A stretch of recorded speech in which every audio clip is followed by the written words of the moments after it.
we want to factor the following. So when I look at this, I notice before I even start trying to use a generic rectangle and a diamond that I can factor out an x. So I'm going to factor out an x, which would be x times the quantity 2x squared plus 5x minus 3. Now when I look at this part right here, I need to go ahead and factor that. So because it has a 2 in the front, I need a generic rectangle. Some of you can do this without the generic rectangle and do the guess and check. But for the others, we're going to go ahead and do the generic rectangle. 2x squared in the bottom left, negative 3 in the top. The product goes in the top, which is negative 6, and the sum is in the bottom. So when I look at this, the factors is 1 and 6 and 2 and 5.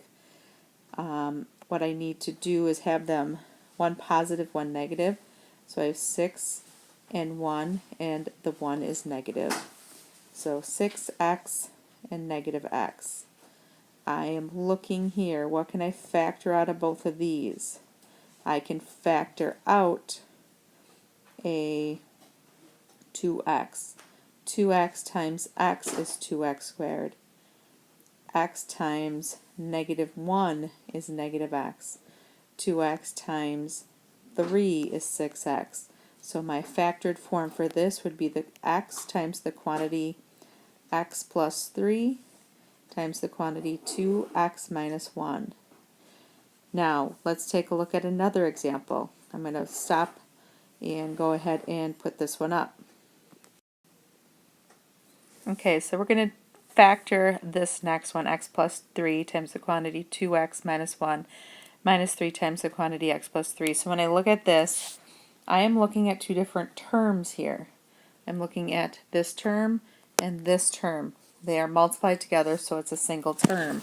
So when I go ahead and take a look at this, what can I factor out of both of them? Well, I can factor out of both of them x plus 3. Put that in parentheses. I'm factoring that quantity out. Now I'm going to factor out of the first term here, this first term. Oops.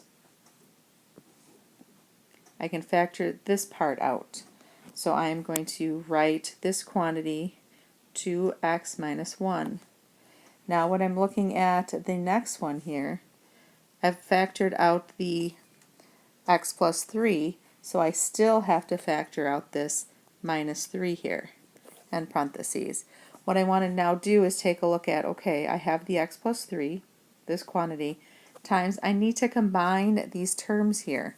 Well, the 2x remains the same, and this is negative 1 or minus 1 minus 3, so minus 4. Now I'm still not done because when I look at this second term here, I am noticing that I can still factor out a 2. So I'm going to put the 2 in the front because we usually put those in the front. And I'm just going to say x plus 3.